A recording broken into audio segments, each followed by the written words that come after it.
I don't think.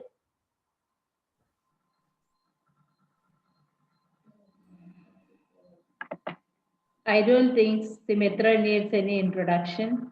However, if there are any new ones who have joined today, I would like to say that Symmetra, after she was cured of her cancer by our gracious Lord, she devotes herself completely to make God known to everyone.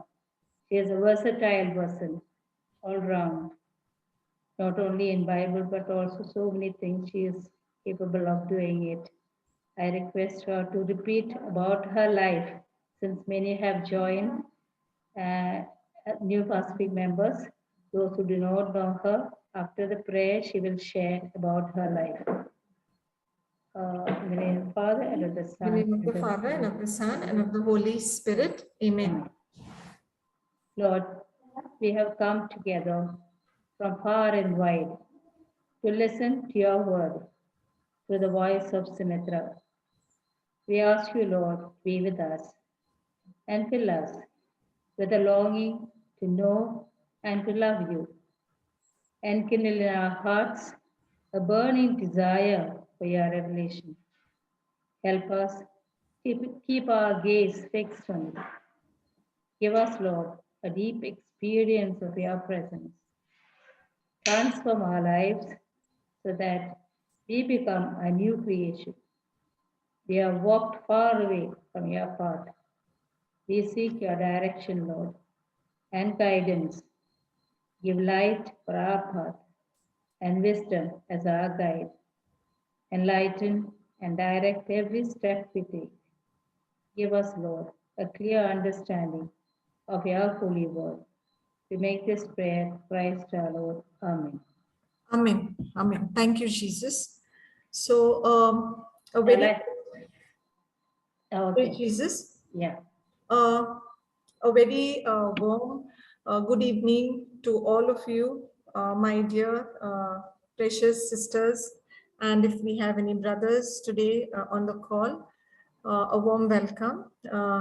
We are having our 6th class, Bible class with the Franciscan Hospitaller Sisters, and I'm very thankful to the Lord for this opportunity to be able to share His word with His anointed daughters. So once again, I welcome you. And today, let us study about the hardness of heart. So we begin with just a moment. Let me make Sister Fedora the co-host. Just give me a second so that she can display the scriptures. Sister Fedora, you are the co-host now. You can display the scriptures. Thank you so much. So today let us study about the hardness of heart. Okay. So before we get to the scriptures, let me ask the participant, what do you understand by hardness of heart? Whom would you call as a person who is hard-hearted? Praise God. Let us make this session very interactive because we are all here to learn. We are learning together. So please feel free to unmute yourself. You can put in your responses in the chat or just ask for an unmute. Praise God. Thank you, Jesus. So can we have some responses on what we understand by a hardened heart? Praise God. One who doesn't have any feelings. Okay, so no feelings. Thank you for the response. Any other response? A person who is very stubborn. A person who is stubborn. Okay. Any more? Let us collate as many responses as we get, and then let us see how we really understand the hardness of heart. So anybody else with a response? A person who doesn't listen. Okay, so somebody who is not willing to listen. A person who doesn't want to forgive. Okay, so a person who is unforgiving, who is not yielding or is not ready to listen. All right. Okay, praise God. So we've had quite a few responses, and thank you for your responses. I will not say whether and which of these responses are right. What we will do is we will study through the scriptures, and then at the end we'll let us come back and see whether our understanding of a hardened heart is correct, or we have something more to understand and learn. So sister, which sister will be reading today? I will read the first one. Yes. Mark Mark chapter 6, chapter 6, 35. So you can continue to read on this passage, sister. 35 to 35 to you can go right through 40. okay. When it grew late, his disciples came to him and said, "This is a deserted place, and the hour is now very late. Send them away so that they may go into the surrounding country and villages and buy something for themselves to eat." But he answered them, "You give them something to eat." They said to him, "Are we to go and buy 200 denarii worth of bread and give it to them to eat?" And he said to them, "How many loaves have you? Go and see." 5 and 2 fish, they said. When they had found out, they said 5 and 2 fish. Then he ordered them to get all the people to sit down in groups on the green grass. So they sat down in groups of hundreds and of fifties. Praise God. So we go back to verses 35. So the backdrop of this is that the people were with Jesus, and Jesus was teaching the crowd, and he was teaching the crowd in a deserted place.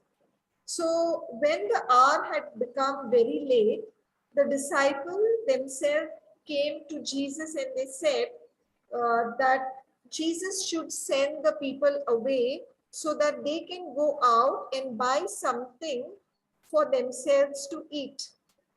So that means the disciples were also feeling compassion towards the crowd, and they didn't want them to go hungry. So they came to Jesus and they said, "You allow them now to go." Praise God. Thank you, Jesus. So at that point, we see that in Mark 6:37, but he answered them. So what did Jesus answer? Jesus said, "You give them something to eat." And they said to him, are we to go and buy 200 denarii worth of bread and give it to them to eat? So that means the disciples themselves did not have anything with them to offer to the people. And when they did not have anything, and also there was no option for them to buy anything from the nearby place, because they were in a deserted place, they asked Jesus to allow them to go. But Jesus instead said, "You give them something to eat." And Jesus said, "How many loaves have you? Go and see." When they had found out, they said, 5 fish, 5 loaves and 2 fish. So that means if we have to look at this situation and look at our lives, our day-to-day lives, there are times when we come to a position that there is nothing that is there in our hands, and it is a situation of feeling helpless. So supposing consider a family And in that family, say there are 5 members in the family, and the head of the family loses his job. So when the head of the family loses his job and they have very little money left, no job in hand, so no more income coming, and something very little is remaining. So in those cases, the situation so happens that the father and the mother are likely to become very worried. How are we going to feed the children and ourselves?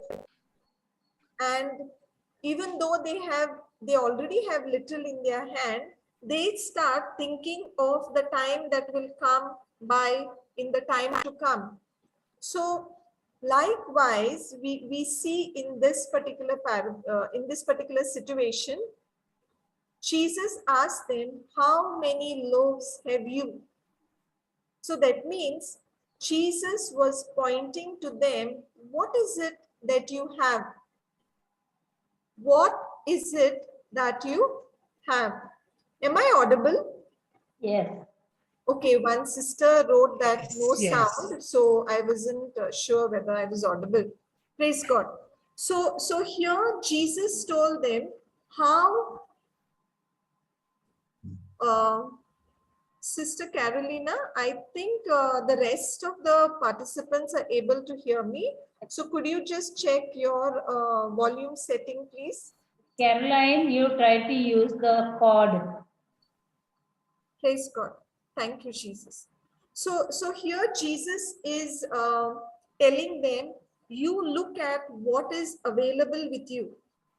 And when you look at what is available with you, he said, Jesus told them that make the people sit down in groups. Now, when we look at this situation of this family, for the sake of understanding, we said that there is a family of 5. There's a mother, there's a father, and there are 3 children. The father has lost his job. Very little money is there in hand. And when there is very little money in hand and no job to sustain them with a continual income, they could come to a position wherein in that situation, they can get worried and think about how they are going to live, what they are going to eat. But let us look at what Jesus says. How many loaves have you? Now here there were 5,000 people, and the men, actually the men itself was 5,000, and there would be women and there would be children. And when the disciples come with 5 loaves and 2 fish, what is 5 loaves compared to 5,000 men plus women plus children? It's nothing, right? Praise God.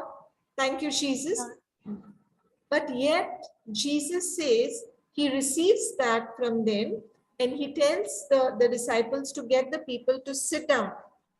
So in the same way, even when we have little, many a times people have the habit of saying, oh my God, I don't have anything. Actually, they have little, they may having something, but they're worried about what will happen of that little in some period of time. So thinking of what will happen after a few days, that it will get exhausted, people tend to first only say, oh my God, I don't have anything. And here Jesus is pointing out and saying, look at what you have. So this could be considered from the point of money. This can be a consideration that we need to give towards our health. Many a times there are people who maybe have a little trouble with blood pressure, or somebody has a little trouble with sugar. So when you ask these people, they may say, oh my God, I'm not well, my pressure is low, my sugar, my diabetes is so high. So we may find people grumbling about a little area of their life which is not in order, and neglecting everything that is perfect.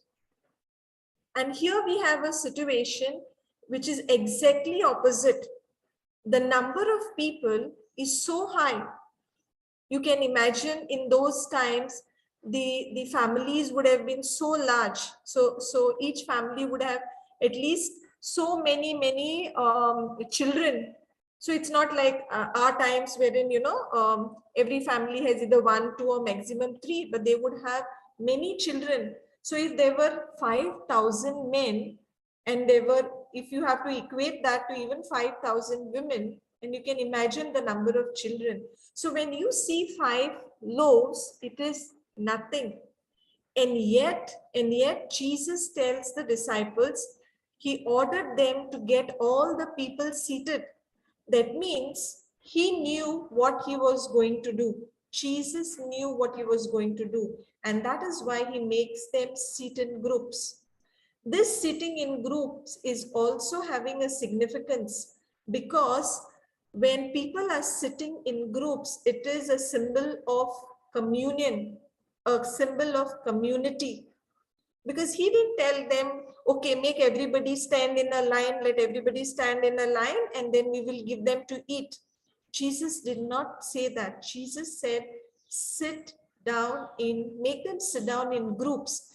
And we see that in the Gospel of Matthew chapter 14. We need not go there.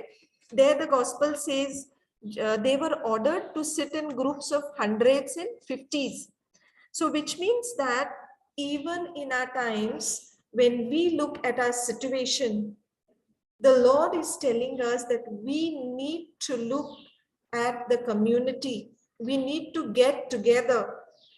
It is sad that in these times, very often we see that people, it is I, me, myself, my family. There is nothing called as community life. But we see here that Jesus made them sit in groups. If I have to share about my own self, most of the sisters are aware, but I believe as Sister Annie would have said in the beginning, she said that we have some new participants, some new nuns who have joined in today. So for the benefit of these sisters, I would just briefly like to share about myself. So I've been somebody who was working, a mother of 2 children, and being a mother of 2 children and a working woman, I would always focus on job, my career, children's education. So everything was about I, me, and myself. So even when it would come to church service, I would be gone to church. The moment the mass is over, I would be back home. There were so many times wherein children would miss the catechism, because I would say, oh, I've had a very tiring week. So now Sunday I would want to, I might as well rest. So I would not go to church, miss mass. The children would miss catechism. And from this situation, when I was only focusing about job and my own family, at that point in time, I came to a position of my mother encountering the diagnosis of cancer. So when my mother got diagnosed of cancer, that was a time mom would go and attend a lot of retreats. And she would tell me, as being I'm the only daughter, she would tell me, you too come and join the retreat. It's good that you grow in your relationship with God. And I would be like a kind of person who would tell her, in my local language, I would call my mother Mai.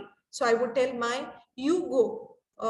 I'm good. Like I'm busy. I have to take the children's lessons. I have to do some work, some project related stuff is there. I need to work on that. So always my response would be around that. And I would never make time for going for any prayer meetings, even though she used to repeatedly tell me, up until the time I myself got diagnosed of cancer.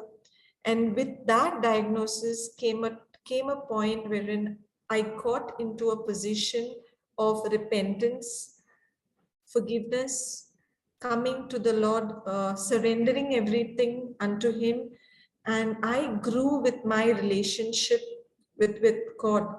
And through that relationship building, I received my healing. And when I received my healing, I was convicted by the Holy Spirit that there is a calling on my life now, not just to live for myself, but a calling wherein I share my testimony and I preach the gospel of Christ to others.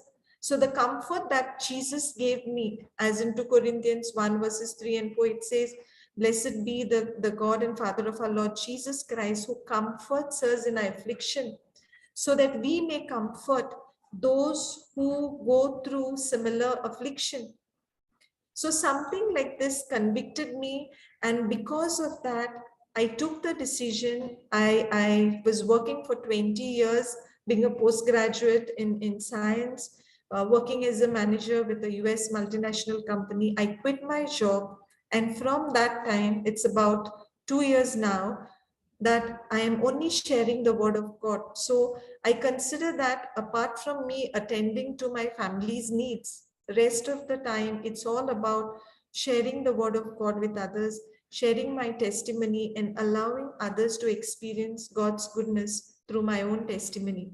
So what happened was, there was a point in time wherein I thought, I am qualified, I am working, and I'm good. So at that time, I did not think of any significance of belonging to the community, a sense of belonging to the church.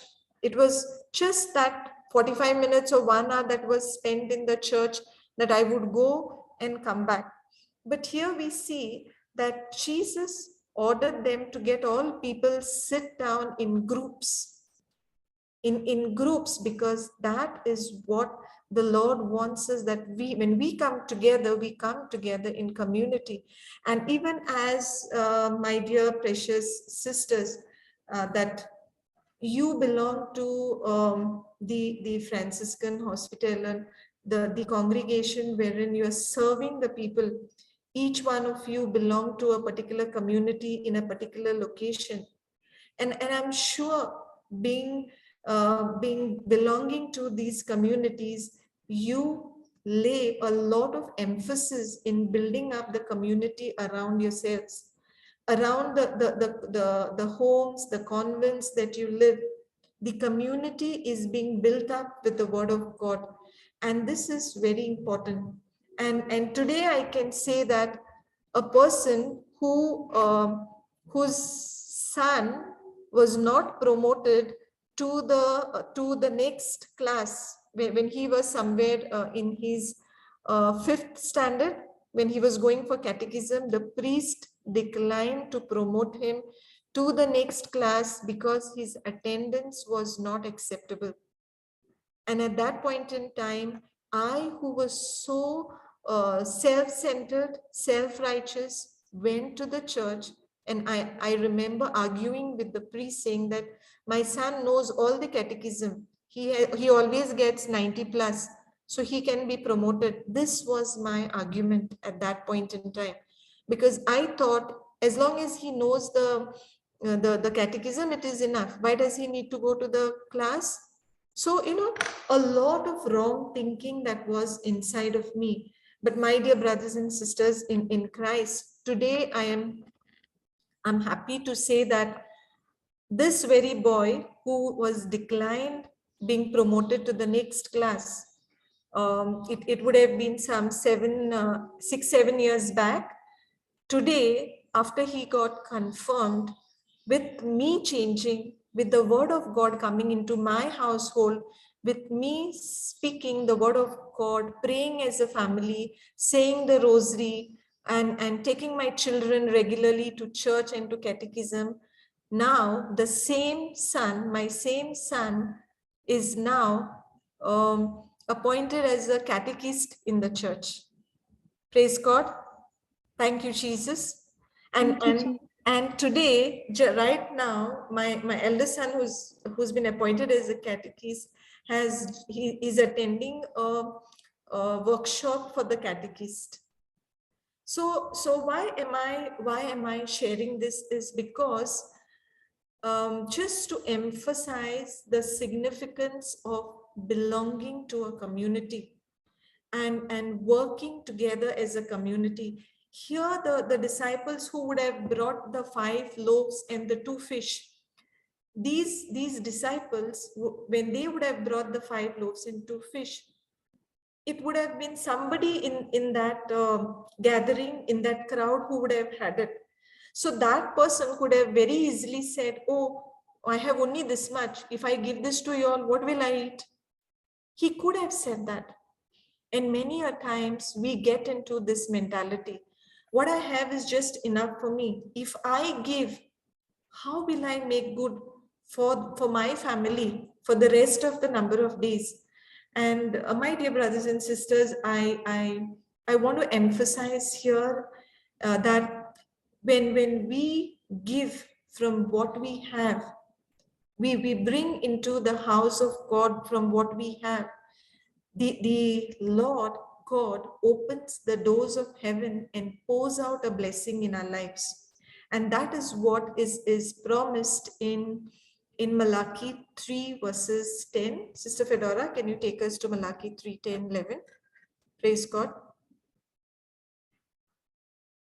Thank you, Jesus. Can you see my screen? Yes, we can see that. So, the sister who read earlier, would you like to read? Continue reading. Praise God. Thank you, Jesus. Or Sister Fedora, you can read otherwise. Praise God. Praise God, sister. Yeah, can you read? Yes. Bring the full tithe into the storehouse, so that there may be food in my house, and thus put me to the test, says the Lord of hosts. See if I will not open the windows of heaven for you, and pour down for you an overflowing blessing. Praise God. Thank you, Jesus. So here, when we see the scripture, my dear sisters, I want you to pay attention to the word bring. The word of God does not say give the tithes.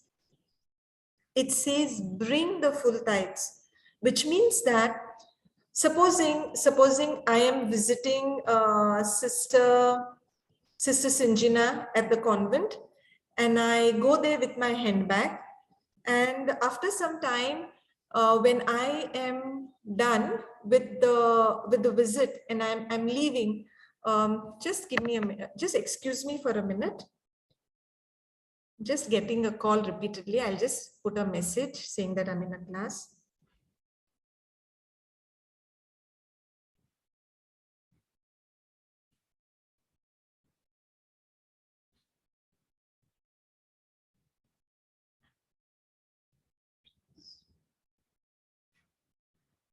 Thank you, Jesus. So then when I visit, say, Sister Sanjana, and I just leave and I leave my bag in the, say, the reception area or the visiting area, and after I go out, I realize that I have left it.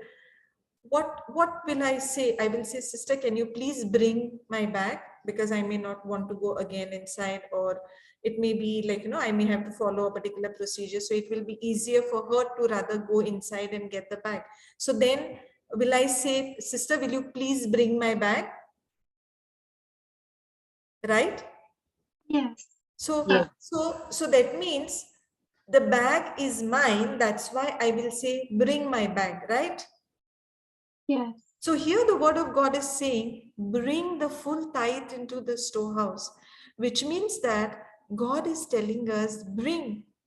That means what he has given us, he's asking us to bring it into the storehouse so that there may be food in my house, and thus put me to the test, says the Lord of hosts.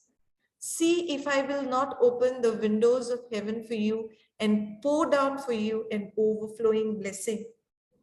Now this, if you relate it to the multiplication of the loaves. Sister, can you go back to Mark 6?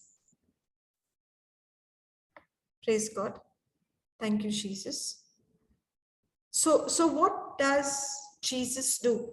So when they set in groups of hundreds and fifties, or we have it over here, he taking the 5 loaves and the 2 fish, he looked up to heaven and blessed and broke the loaves and gave them to his disciples to set before the people.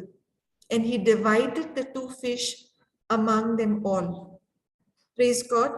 Thank you, Jesus. That means what was brought to Jesus was out of their lack. They were lacking to feed those many number of thousands of people. So from the lack, they brought 5 loaves and 2 fish. They brought all that was available. Just as Malachi 3:10 says, bring the full tithes into the storehouse. Everything was brought. And what did Jesus do? Jesus blessed it. He looked up to heaven, and it's a process of giving thanks to the Father. He broke the loaves, and what was broken and it was given, all ate and were filled, and they took up 12 baskets full of broken pieces and of fish. So here we see that word in Mark 6:42, sorry, and all ate. It doesn't say that some ate, most ate, few ate. From 5 loaves, all ate. And not just that they ate, but they were filled. Many a times we may go to a gathering and we realize we are expecting only 100 people, and suddenly the turnout came to be 200 people. So whatever food is available, because everybody is very understanding, everyone eats little, and we make sure that everybody get little of what is prepared, so that nobody goes hungry. But at that point in time, we cannot say that everybody had to their fill. Everybody were filled. We can say, okay, everybody partook of the meal, but everybody could not eat to their heart's content. But here we see that just the 5 loaves which were blessed, which were offered, which wherein Jesus looked up to heaven and he blessed them and he broke them and he gave, it filled everyone. And not just that, they took up 12 baskets full of broken pieces, and of the broken pieces and of the fish. And those who had eaten the loaves numbered 5,000. Praise God.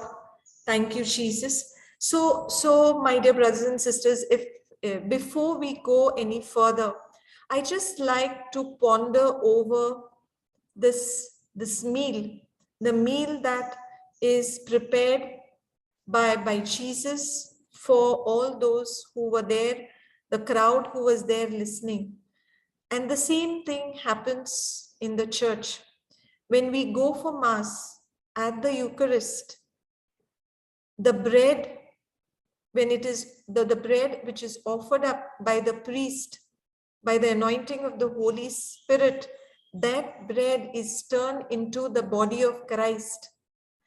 And this body of Christ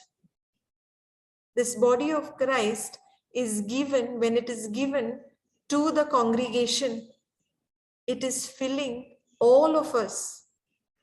The bread is one, because Jesus is offering his flesh.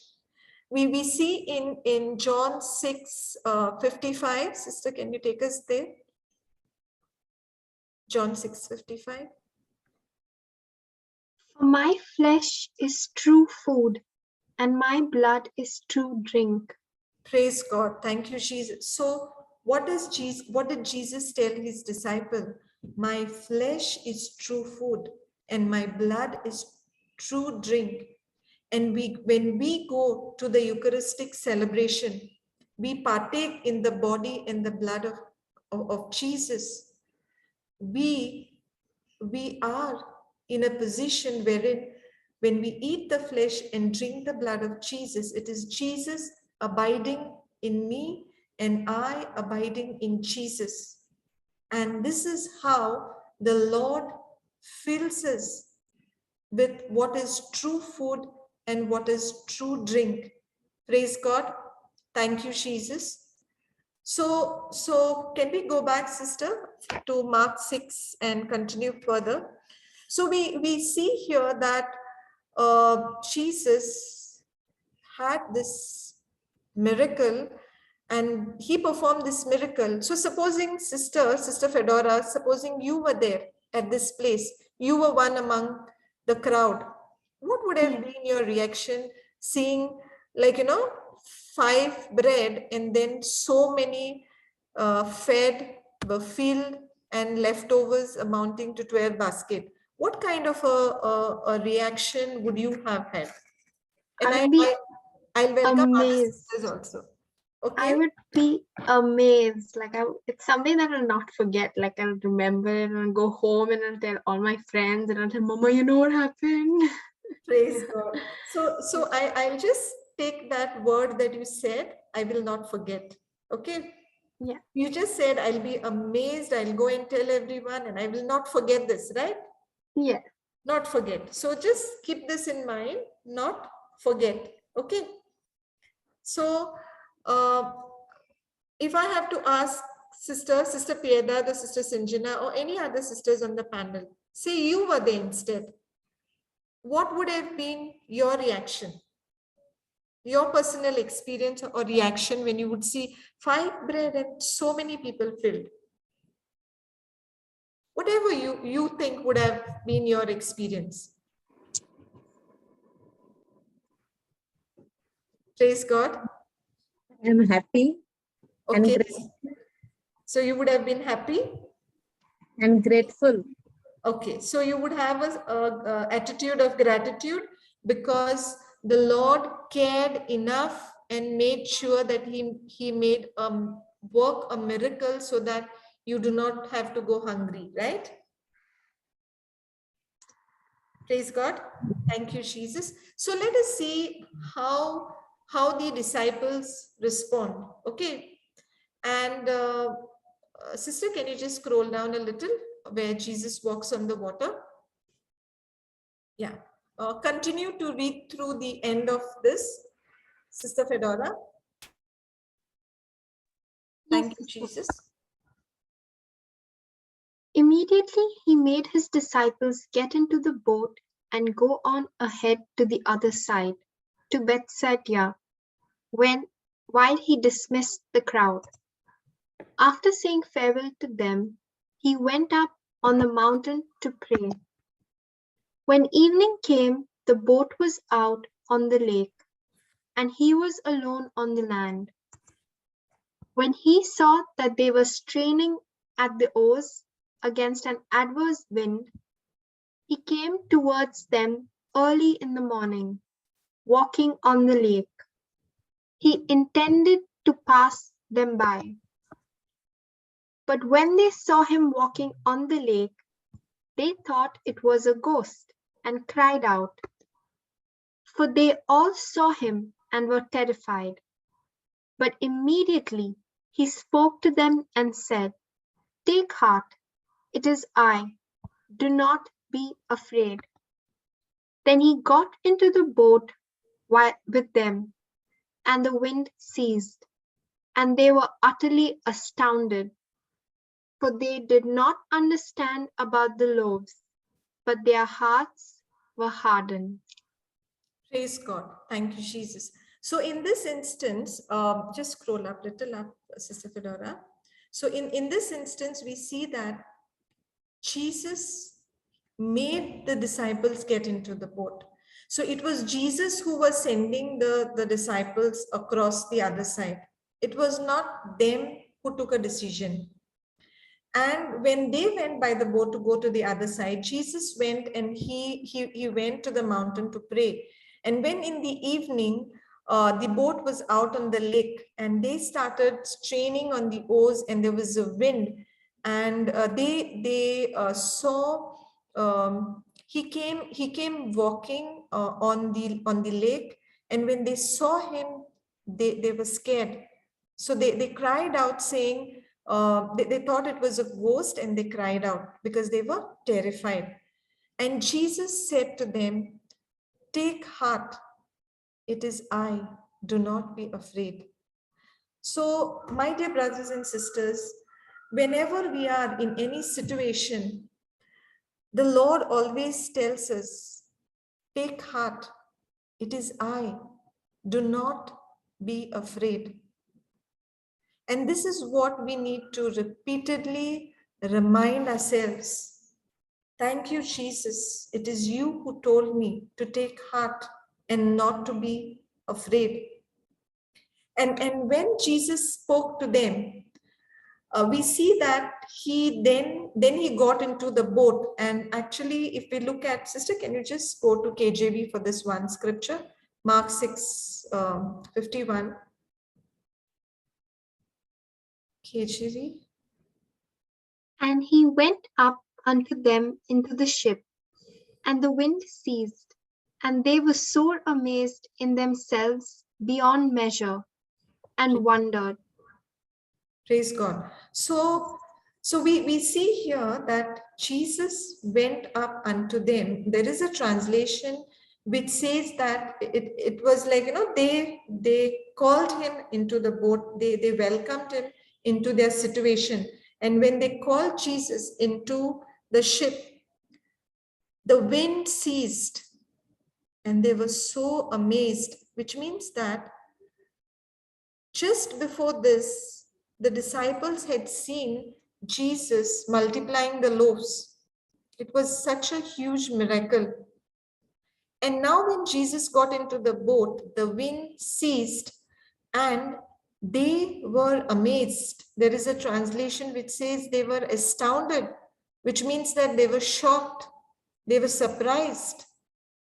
So when Jesus multiplied 5 loaves and fed the multitudes, should they have been shocked or surprised when the wind ceased? Should they have been surprised? No. They should not have been surprised, because they have seen how Jesus has used his authority as the Son, and he has worked so many miracles. So why is it that they were amazed? Why is it that they were astounded? They were shocked. They were shocked because they considered not the miracle of the loaves, for their heart was hardened. So here the word of God shows us that when we consider what the Lord has done in our lives, that means we are able to always expect and appreciate the miracles that come in our life. Say for example, a person is experiencing lack in life, and who had lost the job, prays and declares the word of God and finds a good job. And this person works for several years and again finds himself jobless. Now, when the person finds himself jobless the second time, and when he was given a very good job the first time he was jobless, should he now be worried? Or is it expected that he should consider his previous blessing? It is expected that he should consider his previous blessing. Praise God. Thank you, Jesus. So here we see they did not consider the miracle of the loaves, which just happened the previous time. Before they got into the boat, they've seen the miracle, but they've not considered that. And that is why the word here says their heart was hardened. If we look at the situation of David and Goliath, David had fought the lion David had fought the bear. But we know that when David was faced with Goliath, Goliath was too huge compared to the lion and the bear. He was so huge because everybody was scared. The trained, the warriors who were there in the army, they were so scared and they were running here and there. And at that point in time, what does David consider? He gives consideration that my Lord delivered me from the sheep and the lion. And that is why he was confident that God will deliver Goliath into his hand. Praise God. Thank you, Jesus. So what is expected of us here is that when we are faced with situation, what I am considering, my heart is going to be sensitive to that. What I am not considering, my heart is going to be hardened to that. So supposing a person gets a doctor's report and the doctor's report says XYZ diagnosis. Now, my dear brothers and sisters, we need to understand that XYZ diagnosis is just a fact. XYZ, if we have to put a name to that sickness, say, just consider it as diabetes. So doctor giving me a report that the sugar levels is high is just a fact report. Now, when I get a diagnosis report which says sugar is high, what am I going to consider is going to determine what is going to happen in my life. If I ponder, meditate, think over and over and over again on that doctor's report, then in no time, the person who's considering the doctor's report as final will experience that the sickness has overtaken the person. So this diagnosis report becomes the final authority. Why?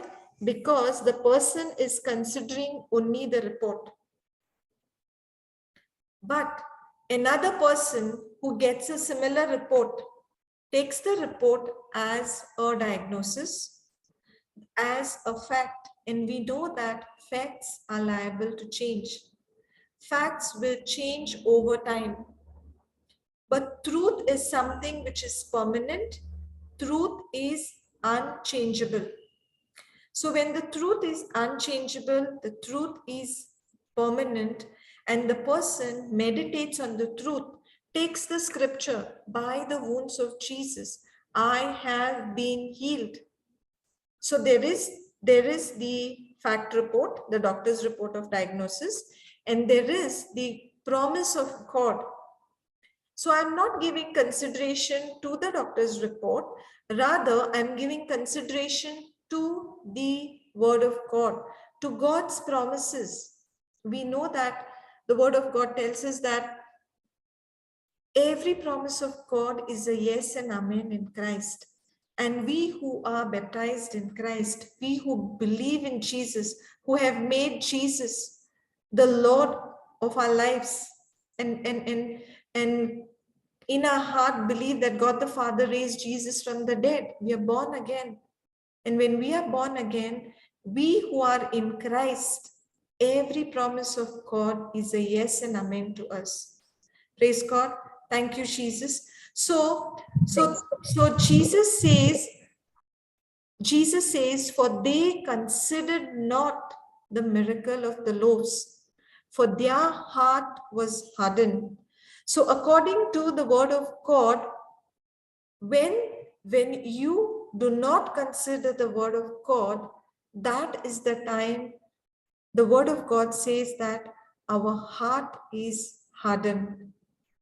So Sister Fedora, when I asked you what would have been your expression, You said that you would have been very happy, excited, and you would never forget it, right? Yes. So see the apostles, see the disciples. So soon they have forgotten. In no time they have forgotten that they are feeling amazed. Many a times when good things happen in our life, maybe we get a good result, or we get a good job, we get a good break, a good promotion. Sometimes we may be in a situation of being shocked. Oh my God, I never expected this. Actually, being in that situation is being of a hardened heart. For a believer, a person who believes in Christ has to expect abundant life in Christ. Because Jesus said in John 10:10, I have come to give you life and life in abundance. We who are in Christ are called to live a supernatural life, a life of abundance. So when good things come our way, we are actually not supposed to be surprised. We are just supposed to be expecting them. I'm supposed, say, Sister Fedora, you are a student. You are supposed to be expecting excellent results, excellent grades, amazing job, a beautiful position. This is what you are supposed to be expecting. And why should you expect it? Because you are a co-heir according to the gospel. You are a co-heir in Christ. For the Father, you are just as Jesus is in this world. So everything that your heart desires is what is expected to come to you. And if you don't expect it, then there is something wrong. But many a times we simply get amazed, we get shocked. Oh, it really happened. Oh, that person really got healed. We get so amazed, we get shocked. And that's when the word of God says, Jesus said that their heart was hardened. Why? Because they considered not the miracle of the loaves. They did not believe in what they had just seen. And it may seem like okay, they had just seen these loaves being multiplied, and that was bread being multiplied. This is a situation of a wind, and they are in the boat, and they are in the water, they're in the lake. So it is different. So what if we need to give the benefit of doubt to we want to give the benefit of doubt to the disciples, that they could not relate the earlier miracle to this, and that is why they were so amazed. But my dear brothers and sisters, we also know of the miracle of the multiplication of the loaves, wherein 4,000 people were fed. If you can go, sister, to Matthew chapter 15, verses 29. So as she puts up the scripture, what I like to say is they had come to see the miracle. And if any of us is thinking that situation was different, that was bread being multiplied and fish being multiplied, this situation is different, then we see in this particular passage, Matthew 15, Jesus feeds the 4,000. And here the people had come and they were with him for 3 days, and they were hungry. They were listening to Jesus, and they were in the wilderness. And here the disciples said to Jesus, and his disciples say unto him, where should we have so much bread in the wilderness so as to fill so great a multitude? And Jesus said unto them, how many loaves have you? So at least, because there was this instance, if we look in the Gospel of Matthew, the 5,000 loaves are in chapter Matthew 14. And then in Matthew 15, again, we are having this 4,000 men being fed. So at least the disciples could have recalled. But no, even in this case, scenario is similar. Scenario is similar, yet they cannot recollect, they could not consider. And here Jesus said, how many loaves do you have? They said 7. Here they had 7 loaves and a few fish. The number of people was less. There were 4,000 people. Over there it was 5,000 men. Here it was the feeding of the 4,000. Fish was more. And yet they were asking the question, where should we have, so how would we have so much bread in the wilderness to fill so great a multitude? When they have seen that 5,000 people were fed, yet they question Jesus. And my dear brothers and sisters, it is not just about this incidents. Time and again, they are not able to comprehend because their hearts are hardened. Even if we go to Mark chapter 8, verses 17, Sister Fedora. Praise God. Thank you, Jesus. And when Jesus knew it, he said unto them, why reason you, because you have no bread? Perceive not yet, neither understand. Have you your heart yet hardened? Should I read in the NRSV? Yeah, better, sister, because the manner in which it reads, that will be better. And becoming aware of it, Jesus said to them, why are you talking about having no bread? Do you still not perceive or understand? Are your hearts hardened? Praise God. Thank you, Jesus. So now this is an instance wherein they come to the boat and they haven't carried any bread, and now they are worried, and Jesus questions them, why are you talking about having no bread? Do you still not perceive? Do you still not understand? Are your hearts hardened? Do you have eyes and fail to see? Do you have ears and fail to hear? And do you not remember? And when I broke the 5 loaves for 5,000, how many baskets full of broken pieces did you collect? They said to him, 12. So here we see that when Jesus is asking them questions, they're giving the right answers. When Jesus asked them, how many baskets were collected? They say 12. The second time when I fed the 4,000, how many baskets were collected? They say 7.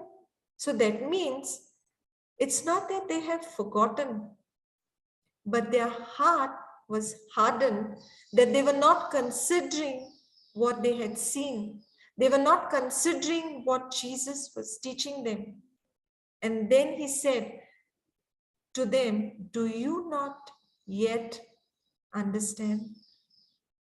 So my dear brothers and sisters, the hardness of heart is not just about me not being not being unforgiving or not being obedient, because at the beginning of the class we saw that a person who has no feelings, a person who is behaving stubborn, a person who is unforgiving, who does not listen, we had responses in the beginning of the class. We said that these are the kind of people who are said to be hard-hearted.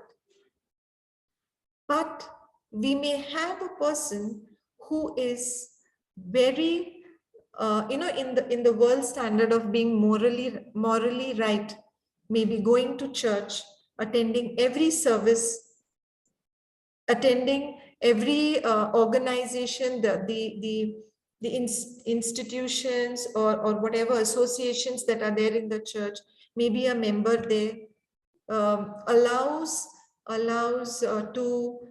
oneself to bless others who are in need. Can such a person be in a position of having a hardened heart? Yes. Praise God. Praise God. Yes, thank you, Jesus.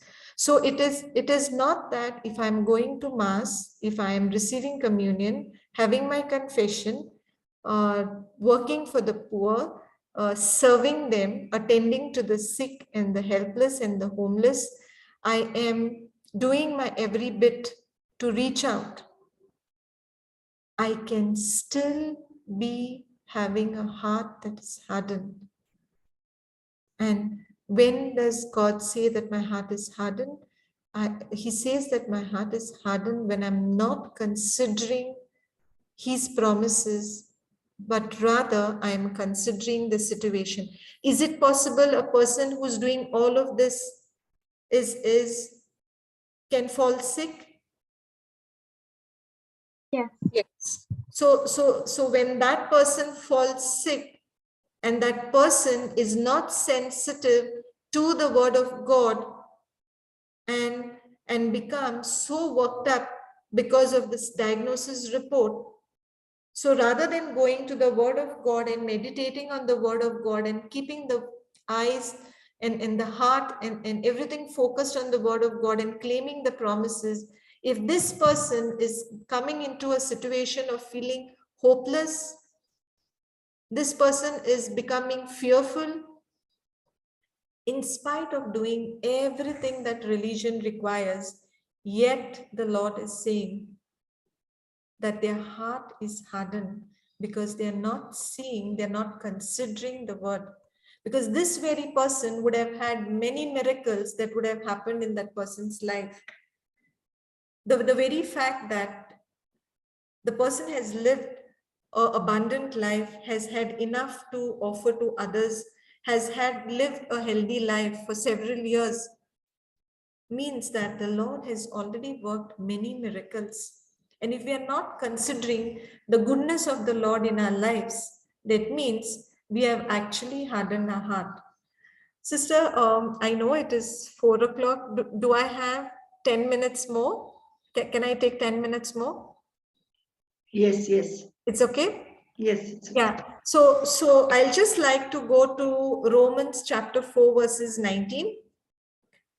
We know the instance of Abraham. So sister, can you read? And being not weak in faith, he considered not his own body now dead, when he was about 100 years old, neither yet the deadness of Sarah's womb. So praise God. So here we have Abraham who was not weak in faith. He considered not his own body now dead when he was about 100 years old. A reproductive system of a man at 100, the womb of a woman at 90, it would be dead. But he did not consider their body which would be dead. He considered not. So when he considered not, what is it that he considered? We see in Romans 4:17, praise God. Thank you, Jesus.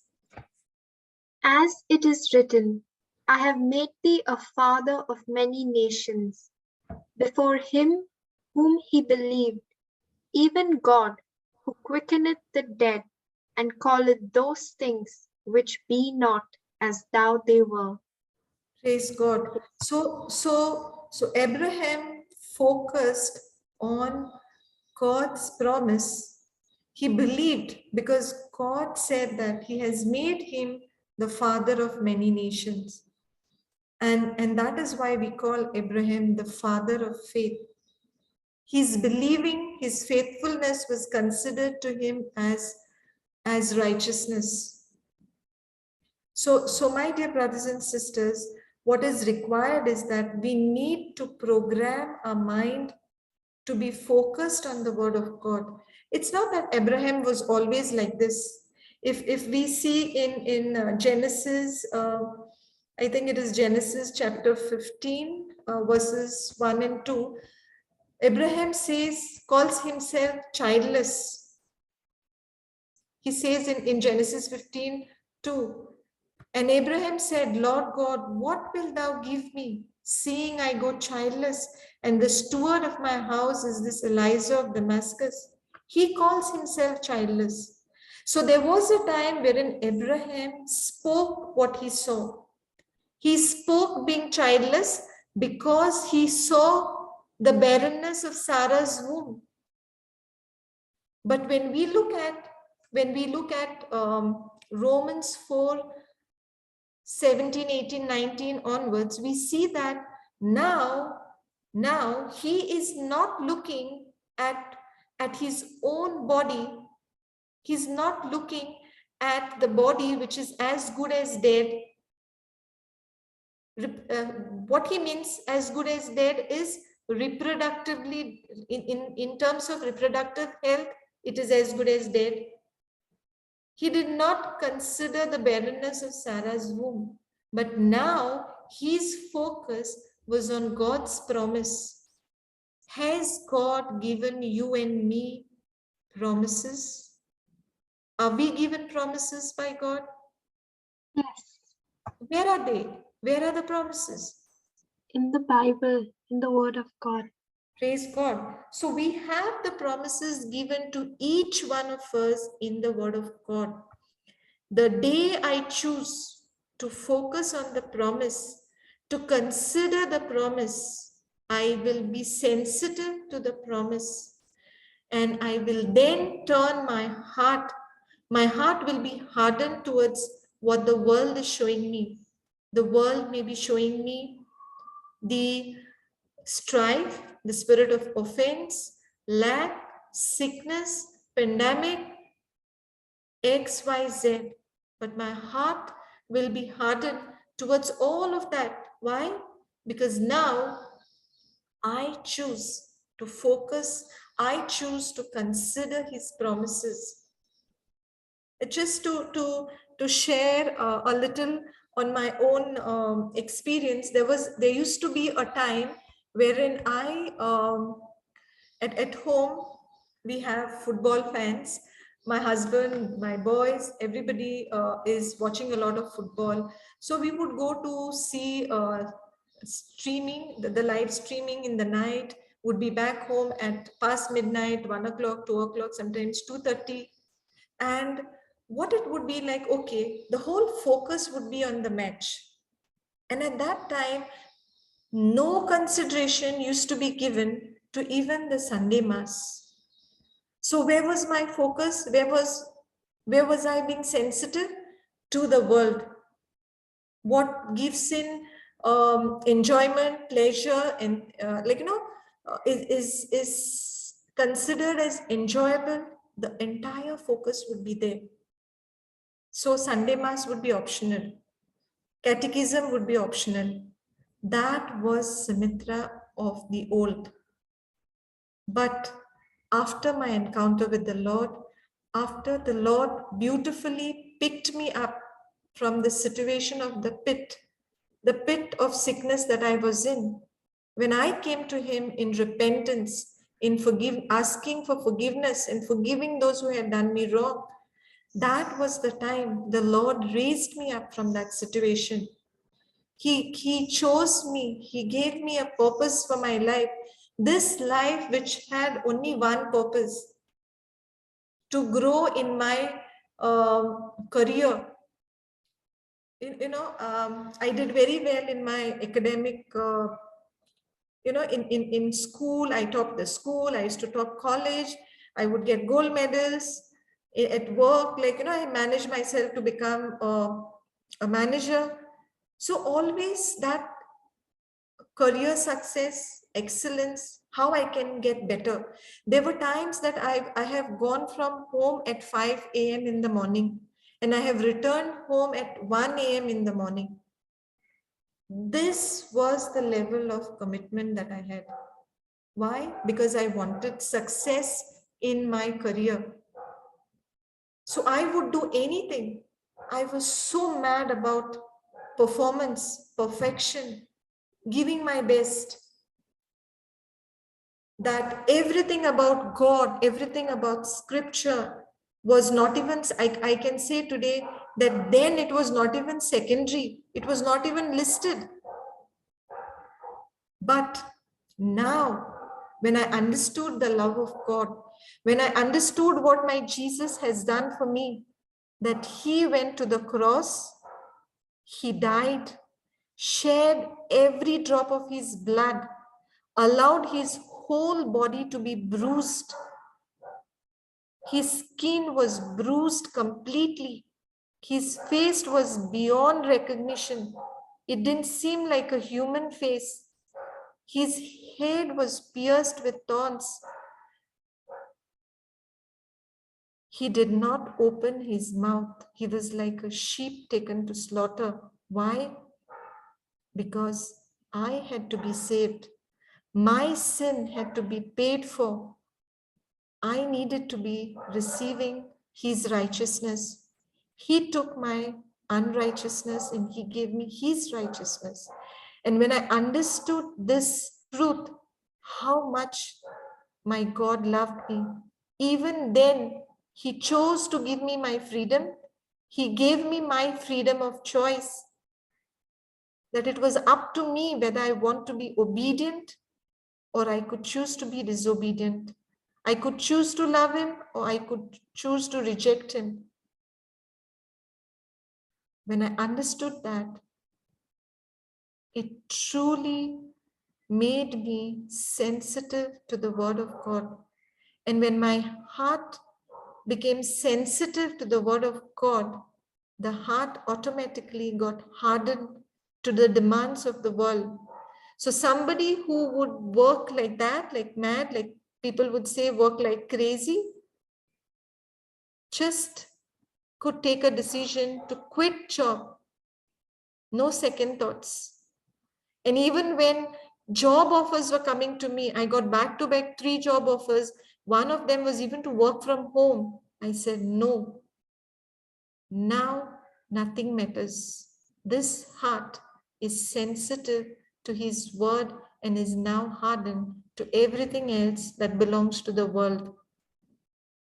So, my dear brothers and sisters, all that, if we have to summarize about today's class, is it's that it's not about what I see, it's not about what I experience in a moment of time, but every experience of mine is something that I need to take with me. I need to consider those experiences of God's goodness in my life when I stumble, when I encounter with lack, with poverty, with joblessness, with addiction, with ill health.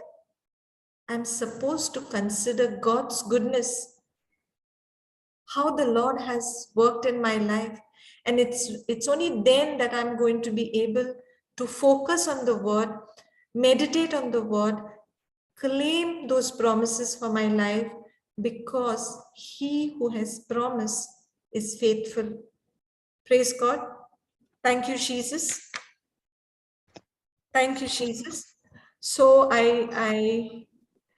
this is all I wanted to share for today. Sister Fedora, I think I missed to do one setting. I think my video wasn't coming. No, it is coming. We can see you. Is it?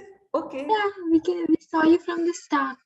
Oh, so I Yeah. think probably I have not done the right setting here because I can't see myself on the screen. So I thought that my video was in there.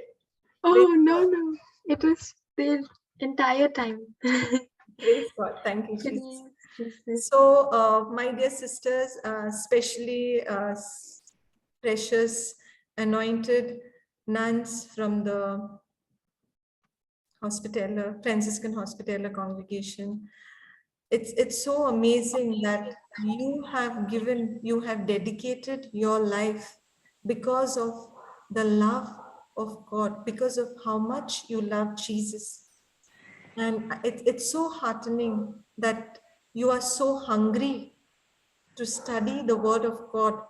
And I really thank Sister Piedad and Sister Sanjana for giving me this opportunity to share God's love with the anointed daughters of God. I am blessed to be able to share the word of God with you all. Thank you, Jesus. So if you have any question, if you have any request, please feel free, because I think we are a little overboard with the time. So any prayer request or any questions, any clarification, or if you would want to add anything, to around the teaching that we have had today, what the Holy Spirit has taught each one of us. It's not that, my dear brothers and sisters, it's not that I am coming to teach you. As I come into this class, the Holy Spirit is teaching me, and along with you, I am also learning. And that is why whenever I get an opportunity to share the word of God, I always take that opportunity to thank the people who attend.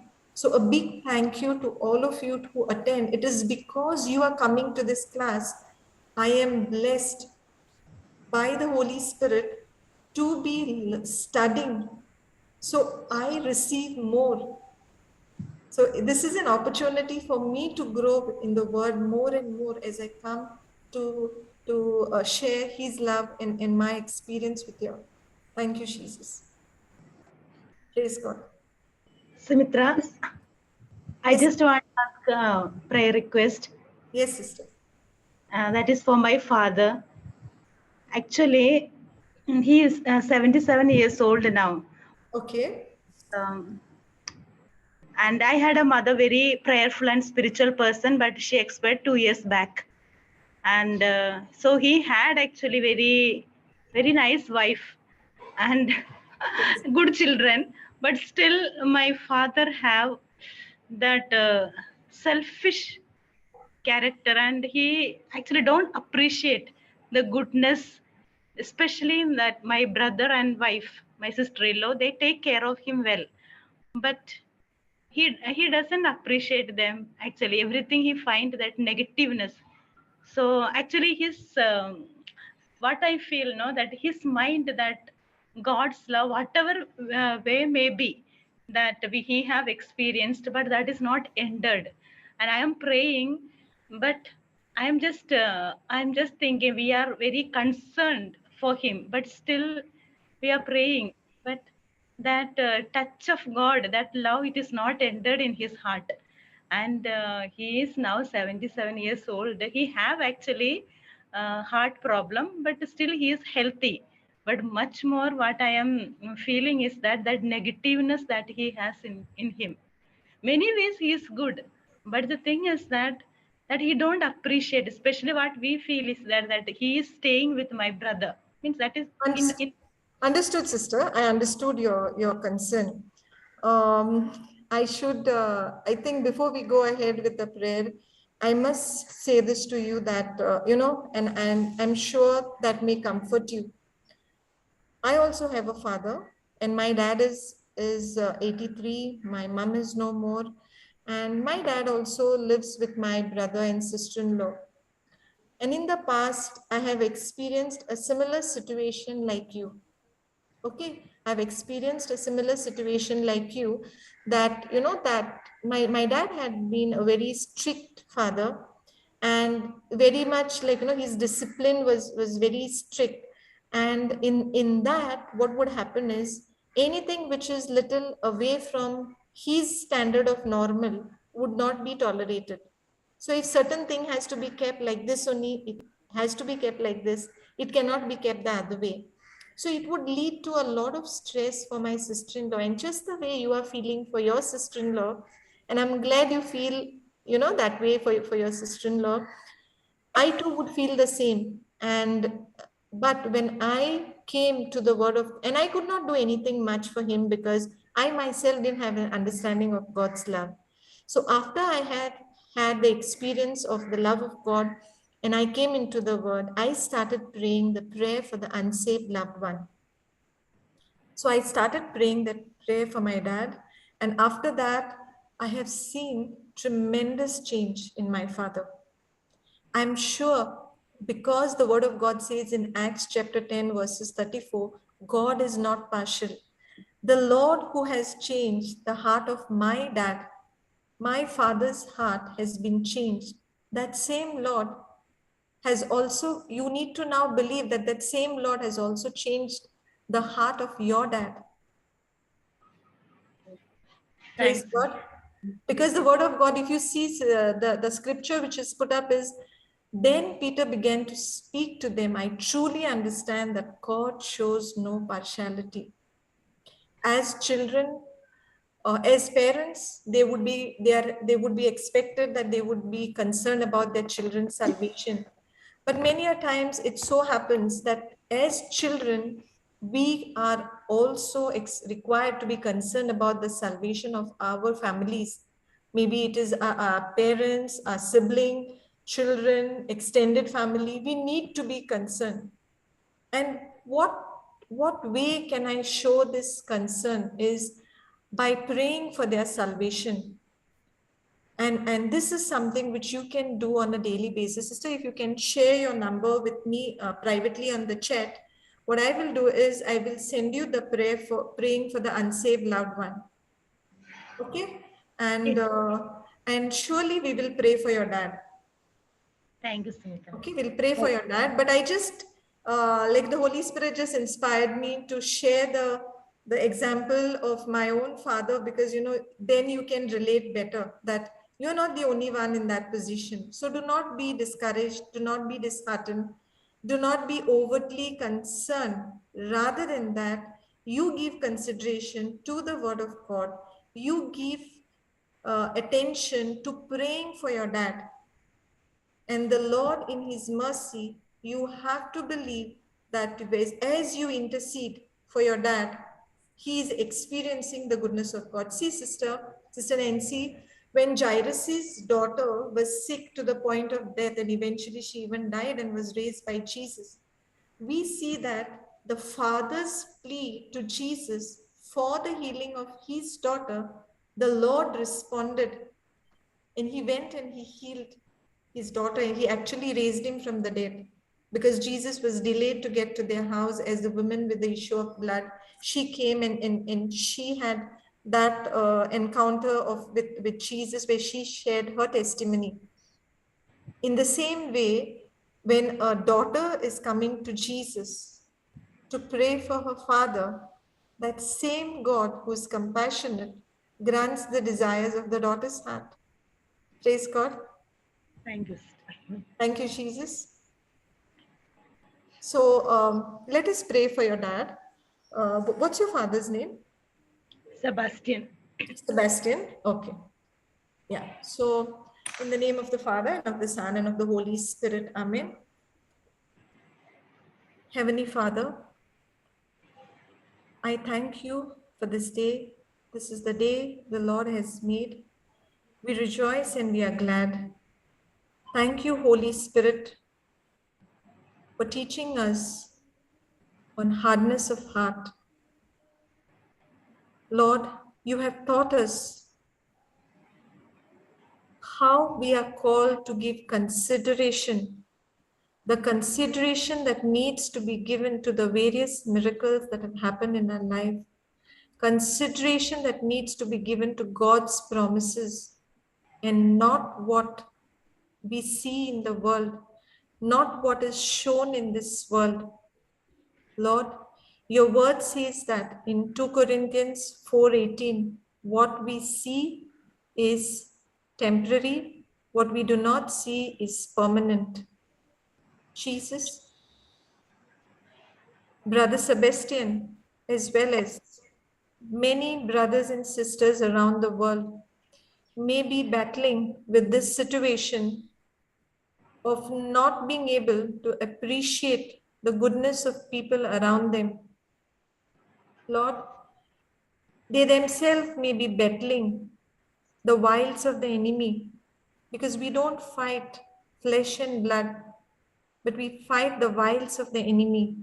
So I take the authority given to me in Jesus' name by the power of the Holy Spirit. I rebuke the spirit that's operating in Brother Sebastian and every other child of God that's blocking them to operate in love, to experience the love of the immediate family and friends. And as I rebuke it and I cast it out, I speak by faith.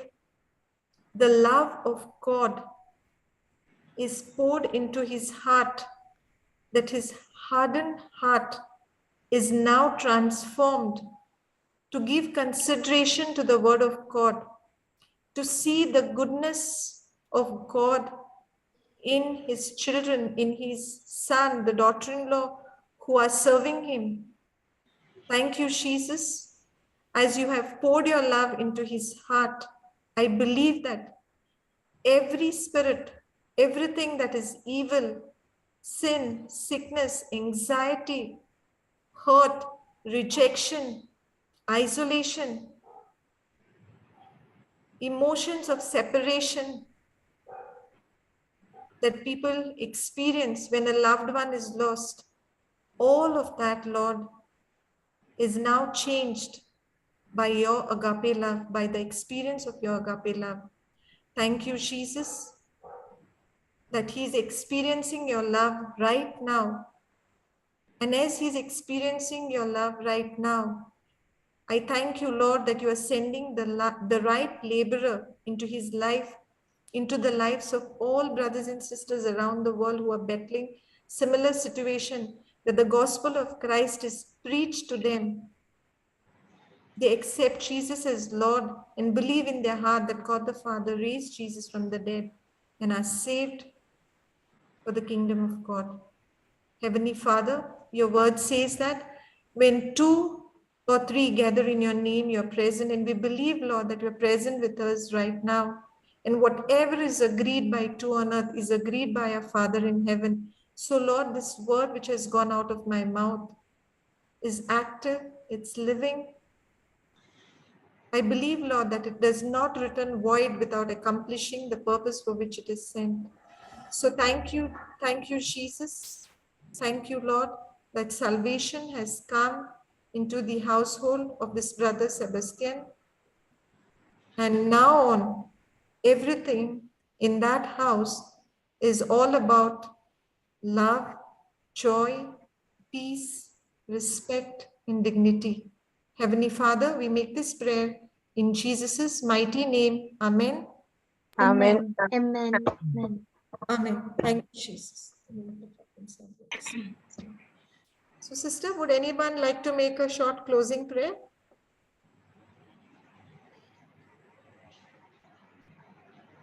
Thank you, Jesus. Praise God. Would any of the sisters like to say the short closing prayer? So Nancy. Sister, pray. Most Holy Trinity, Father, Son, and Holy Spirit, praise and thank you, Lord, for this beautiful moments of prayer.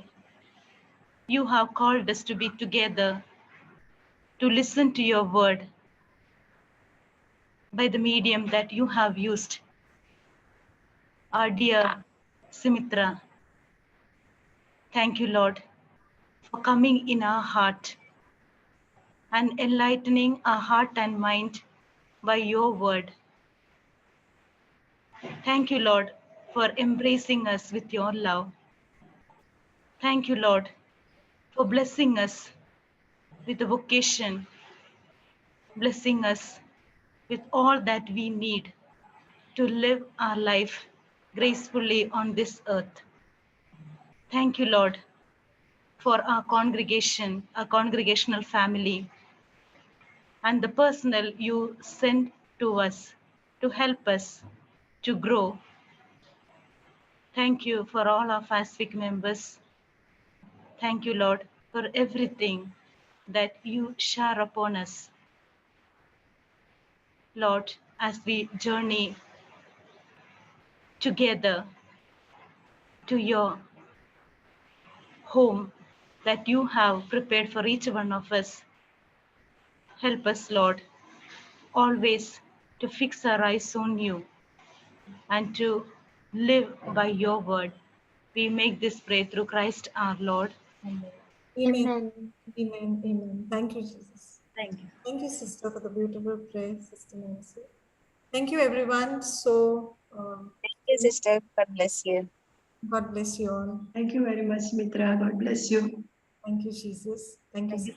Thank you, Sister Pia, Sinchina, and all of you. Thank you. Thank you very much, Sumitra and Sister Vedat, Jina, and all the sisters as well as the past members. God bless you. God bless you. Bye.